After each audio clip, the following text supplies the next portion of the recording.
We know from the word, from the book of Psalm 23 verse 5 says, He prepared a table before me in the presence of my enemies. He anointed my head with oil, and my cup runneth over. So He is able to prepare a table before you in the presence of your enemies.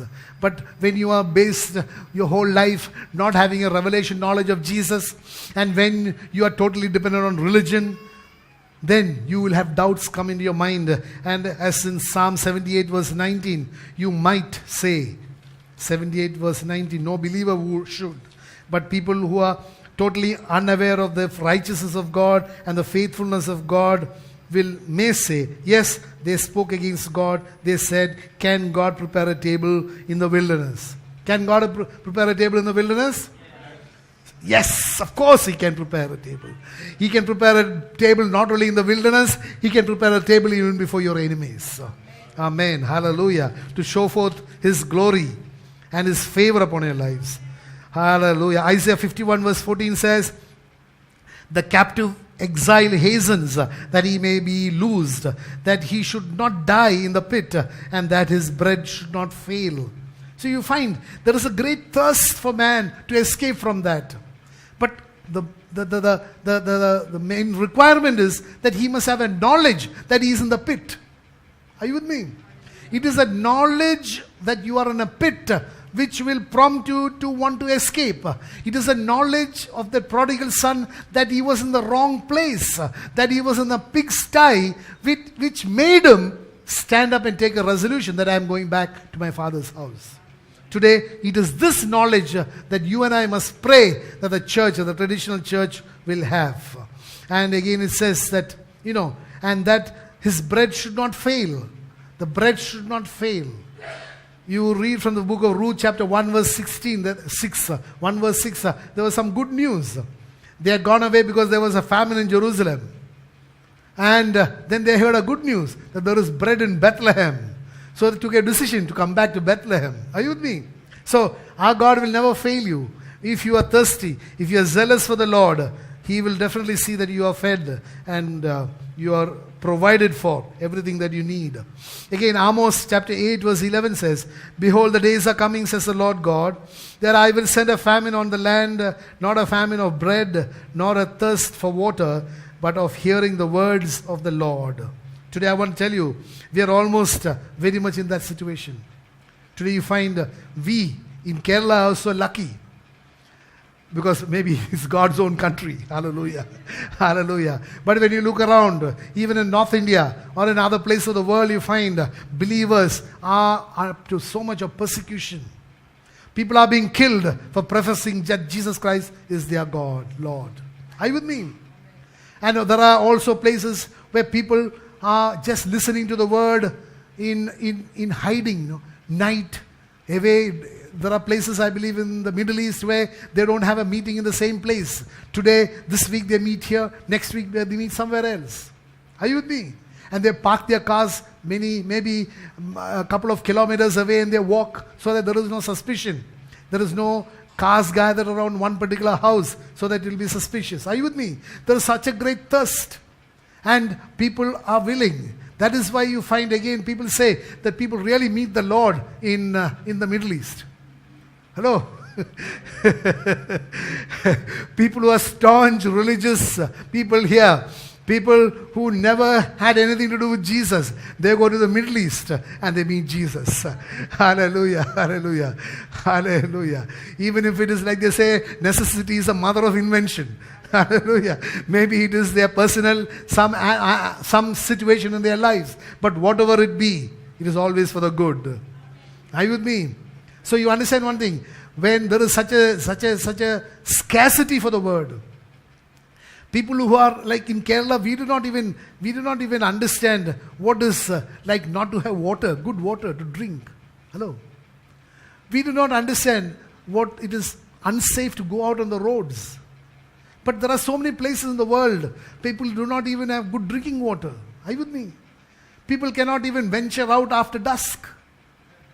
So it is like that. We do not appreciate the favor and the blessings of God upon us, especially in able to worship freely, to receive the word, to proclaim the word freely. But if you look at all over the world, there are so many places where there is such a great famine for the word. And God forbid that such famine should come into our places also. So God is saying that there is a famine. And there is a famine for the word, for hearing the God's word. Book of Isaiah chapter 52 verse 2 says, and in that context we must be so grateful. Are you with me? Hallelujah. Sunday mornings when we come to Cornerstone, we say, everybody says spontaneous family prayer in the car. One of the things that we say is, thank God, thank you Lord for the freedom of worship that you've given us. That we can gather together without fear to worship you. Are you with me? We must appreciate that. We must appreciate that. Book of Isaiah chapter 52 verse 2 says, shake yourselves from the dust, arise, sit down, O Jerusalem, loose yourselves from the bonds of your neck, O captive daughter of Zion. See, this is when God's word is talking like this. This is the actual situation of the people. Hello? He is not writing some drama or something. He is just telling the people. He is conveying a message to the people. And the message is, this is your situation. He says, shake yourself from the dust, arise. That you are down. You do not know where you are. You are in the pigsty. Shake yourself and find out where you ought to be. And he says, sit down, O Jerusalem. Loose yourself from the bonds of your neck. And O captive daughter of Zion. There is a bondage on your neck. He says the bondage could be different for different people. For some it could be religion. For some it could be works. It could be rites, rituals, traditions, whatever it is. Preventing you from believing in Jesus. Preventing you from coming under the lordship of Jesus. Preventing you from depending upon Jesus and Jesus alone for your salvation. Whatever it is, he says that there is a big bondage there and you need to come out of it. And the only way that you can come out of it is that you have to cleanse your hands. The Word of God says in the book of James chapter 4 verse 8. Let's read that. The book of James chapter 4 verse 8. Today you and I, we need to cleanse ourselves. I want to tell you, however holy you may appear to be, we need to cleanse ourselves. Book of James chapter 4 verse 8 says, draw near to God and He will draw near to you. Cleanse your hands, you sinners, and purify your hearts, you double-minded. Are you with me? We need to understand that. We need to be single-minded, focused on Jesus and Jesus alone. And the only way you can cleanse that is by, how can you cleanse? How can you purify something? How can you purify something? The book of Malachi chapter 3 verse 3 says, how you can purify. He says, He will sit as a refiner and a purifier of silver. He will purify the sons of Levi and purge them as gold and silver, that they may offer to the Lord an offering in righteousness. You need to be purged of everything that is not pleasing to God. Hello, are you with me? We should pray that the anointing fire from heaven will fall, like in the book of Kings, 1 Kings chapter 18, where at Mount Carmel, Elijah the prophet prayed and fire fell and consumed the altar, consumed the sacrifice. Today you and I must pray that the anointing oil will come into our lives and destroy every yoke that is burdening us, that is a bondage in our lives. Again, in the book of Proverbs chapter 24 verse 7, 25 verse 4. Take away the dross from silver and it will go to the silversmith for jewelry. Hello.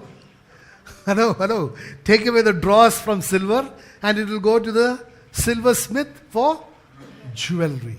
So today you and I, if we have to be jewels, precious in the sight of God, we need to get rid of the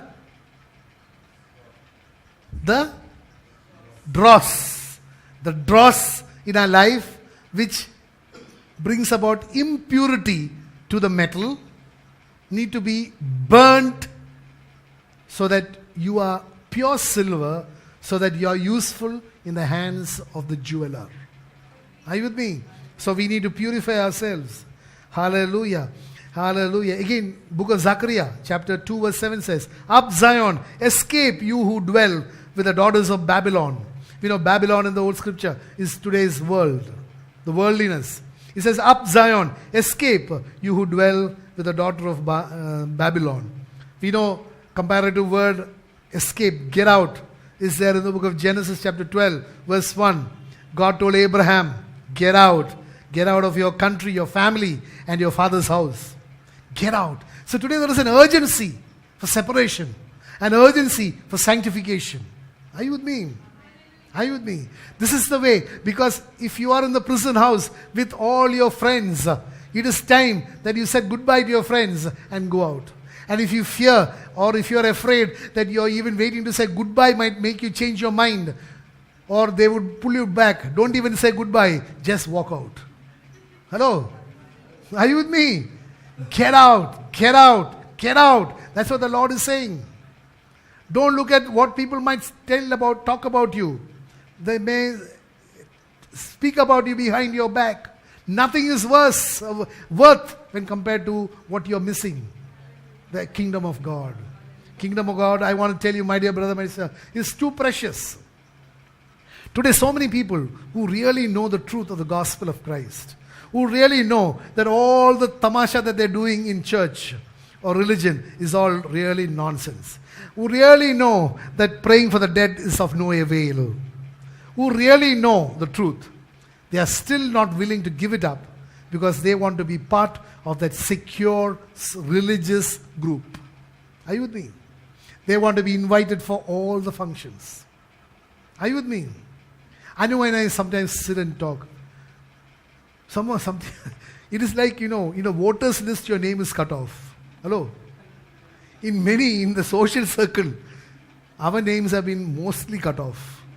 Because we are not called for even very intimate functions. We are not informed about many things which normally people would have been first one to ring up. Are you with me? People have given you up, have written you off. But I thank God that when man writes you off, God enters your name in the book of life. Are you with me? When you are cut off here, because you cannot be in both places. Hello? You cannot be in the book of life and the book of death. Hello? So we have all taken a transfer to the book of life. And we are glad for that. Hallelujah. Of course, it saves a lot of time and trouble. Not going for all this nonsense. Hallelujah. Okay, the book of Zechariah chapter 2 verse 7 says, Up Zion, escape you who dwell with the daughters of Babylon. For thus says the Lord of hosts, He sent me after glory to the nations that plunder you. For he who touches you touches the apple of his eye. I want to tell you something, my dear brother, my sister, that God considers you precious. Are you with me? Say, I am precious. God, once you give your life to Jesus, He will not permit you to be harmed. He will not permit you to be harmed as much as you will not permit anybody to harm your children. Hello? Are you with me? You will not permit anybody to harm your children. Whatever be the cost, you will ensure the security and the safety of your children. I want to tell you, if you do that, our God is going to do much more than that. Hallelujah. Again, verse 9 of Zechariah 2 says, For surely I will shake my hand against them, and they shall become spoil for their servants. Then you will know that the Lord of hosts has sent me. Hallelujah. In the earlier verse, there's one thing which we need to understand. He sent me after glory. Hello. He sent me after glory. It means He sent me that His glory would be manifested in you, in us. Are you with me? And therefore, He will not tolerate anybody harming you, because His glory is to be manifested in you and in me. Therefore, He considers you precious. For surely I will shake my hand against them, and they shall become spoil for their servants. Then you will know that the Lord of hosts has sent me. This, you must understand one thing. Once you give your life to Jesus, you will experience extraordinary provision, extraordinary protection. Have any of you experienced that? I'm telling you that. Maybe knowingly or unknowingly. Once you give your life to Jesus, extraordinary favor. You will experience it because you are belonging to Him. You are His. And through that favor, through that provision, through that protection, the world around you will see the glory of God in your life. People might acknowledge it or might not acknowledge it, but the glory cannot be taken. One man may come and say, it's very dark here. That doesn't change the light. Hello? It is his opinion. That is because he has not come to his senses. But any sensible man will say there is light here. People will know the difference. I want to tell you, our God is a covenant-keeping God. When his children came out from Egypt, he said, I will make a difference between the Egyptians and the Israelites. I want to tell you, when you belong to Jesus, he will make a difference. He will make a difference. People will see you as standing out. Hallelujah. Again, verse 10 of Zechariah 2 says, Sing and rejoice, O daughter of Zion, for behold, I am coming, and I will dwell in your midst, says the Lord of hosts. Hallelujah. He will be with us. He will be with us. The book of Revelation chapter 17 verse 4 says that those who are with him, who want to share the victory, are the called, the chosen, and the faithful. You need to be faithful to partake in his victory. I want to tell you, we all know 1 John 3:8 which says that the Son of Man was manifested, Son of God was manifested that he might destroy the works of the devil. Definitely, he destroyed the works of the devil at the cross at Calvary. Are you with me? But if you want to be partaker in that victory, you need to be faithful to the Lord. Maybe you are called, maybe you are chosen, maybe you have a commission. But if you are not faithful, you will not partake. Because all the three things have to be there. Called is not enough. Chosen is not enough. The final faithfulness to the end. Are you with me? That is so necessary for you to qualify. Hallelujah. The book of Isaiah chapter 48 verse 20 says, Go forth from Babylon, flee from the Chaldeans, with a voice of singing, declare, proclaim this, utter to the end of the earth, say, the Lord has redeemed his servant Jacob. Are you with me? You and I must rejoice. We might once have been a deceiver. Hello? How many of us have sinned before?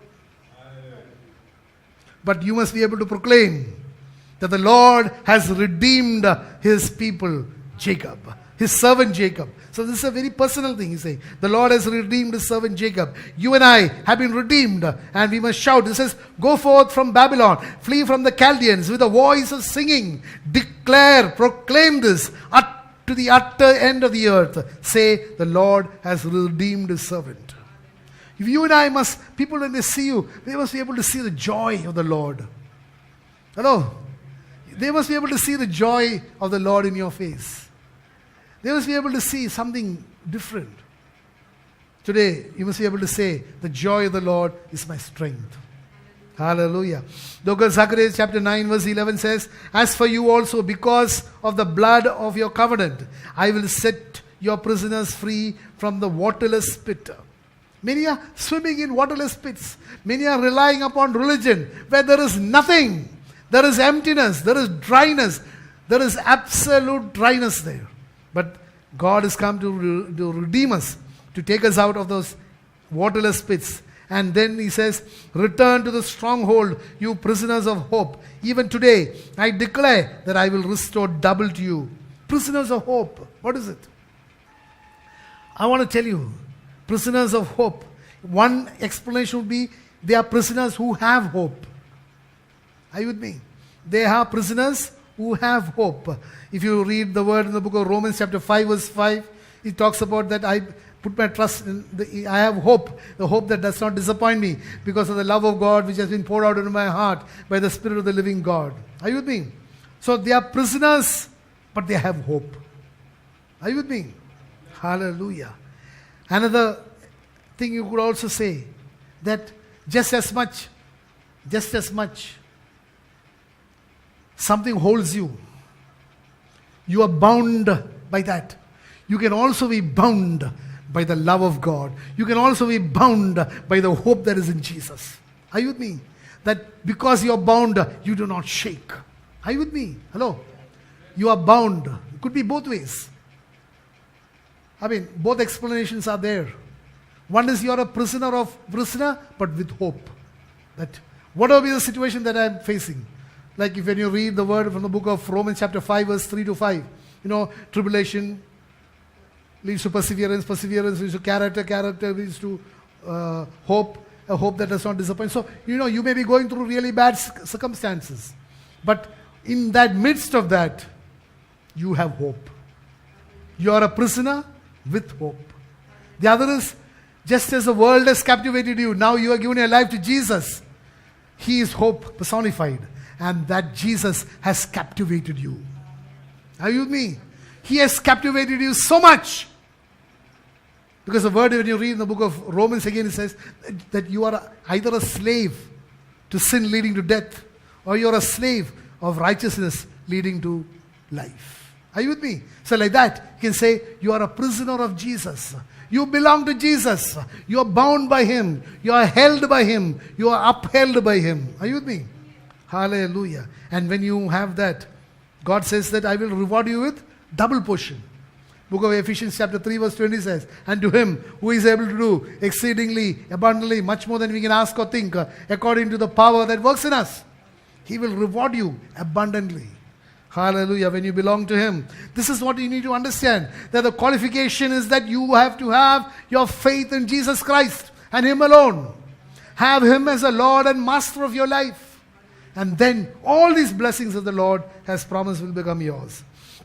Psalm 107 verse 10 says, those who sat in darkness and in the shadow of death, bound in affliction and in irons. There are people who are bound in such a way that they do not even know that they are bound. Are you with me? That there is so much of oppression that their senses have become dull. Today many people are not even able to understand. They don't want to hear. They don't want to even reason. If there is any other thing, they will reason, they will take so much of effort to analyze what is there. But when it comes to Jesus, they don't want to hear. Their senses are dulled. Such people need to have Jesus, because 2 Corinthians chapter 3 verse 17 says, now the Lord is Spirit, and where the Spirit of the Lord is, there is liberty. It is only Jesus who can set you free. Hello? No man can set you free. No situation, no institution can set you free. But the Spirit of the Lord can set you free. Verse 14 of Psalm 107 says, He brought them out of darkness and the shadow of death, and He broke their chains in pieces. We heard earlier in the book of Acts chapter 16, verses 25-26, where Paul and Silas were there bound in chains in the jail. And when they praised God and when they sang to Him, worshipped God, God saw that their chains were broken and they were set free. Today you and I need to understand that it is the anointing oil that destroys every yoke. Every burden that is in our lives can be destroyed and taken away because by the presence of the living God. Again, Isaiah 43 verse 5 says, fear not, for I am with you. I will bring your descendants from the east and gather them from the west. I will say to the north, give them up, and to the south, do not keep them back. Bring my sons from afar and my daughters from the ends of the earth. I want to tell you again and again, this is a prophetic word which you and I will see it in our lifetime. Hello? Because it says, starts with, fear not, for I am with you. I will bring your descendants. Because the people who call upon the name of the Lord Jesus, people who read the Word of God, people who confess that Jesus Christ is the Son of God, who confess that He was born, He died, He was crucified, He was buried, He rose again, and is now seated at the right hand of the Father. They confess all these things, but they do not have a revelation knowledge of Jesus, because they are under the bondage of religion. They do not understand that salvation is only in the name of Jesus Christ. They do not understand that every goodness flows from Jesus Christ alone. And therefore, they do not recognize Jesus as a source of every blessing. They are in spiritual darkness and they are in ignorance. Such people, the Lord is saying, I will bring your descendants from the east and gather them from the west.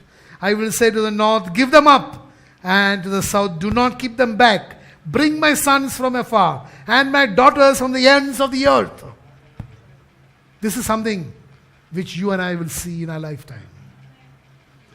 The people will be set free. I want to tell you, people will be set free, and the places of worship which belong to Jesus will become places where people will worship Him in spirit and in truth. Just like when you read in the Old Testament that there were certain kings who walked in the ways of the Lord, who destroyed all the idols. There will be a mass destruction of idols. Are you with me? and there will be the places which belong to God. There will be a restoration of true worship. Because the Lord said that. I will ask my children to be released from the north, the south, the east and the west. Do not hold them back. Permit the children to come home. Let my children go. This is what the Lord is saying. Because, why? Verse 7 says, everyone who is called by my name, whom I have created for my glory, I have formed him. Yes, I made him. He belongs to me. Are you with me? So today as a church we need to pray for this freedom, for this release from the bondages, from the prison houses of religion. That people might be set free, the chains might be broken, the yokes might be destroyed, so that the children of God can come back to the Father's house to worship the Father in spirit and in truth. You and I have a part to play. We have to proclaim this good news. Are you with me? We have to represent Jesus to the people who are in ignorance. Are you with me? Do not look at the result. The result the Lord will give. The word says in the book of Corinthians that Paul planted and Apollos watered, but the increase is always from the Lord. You and I need not look at the increase. You and I be faithful in planting and watering. Are you with me?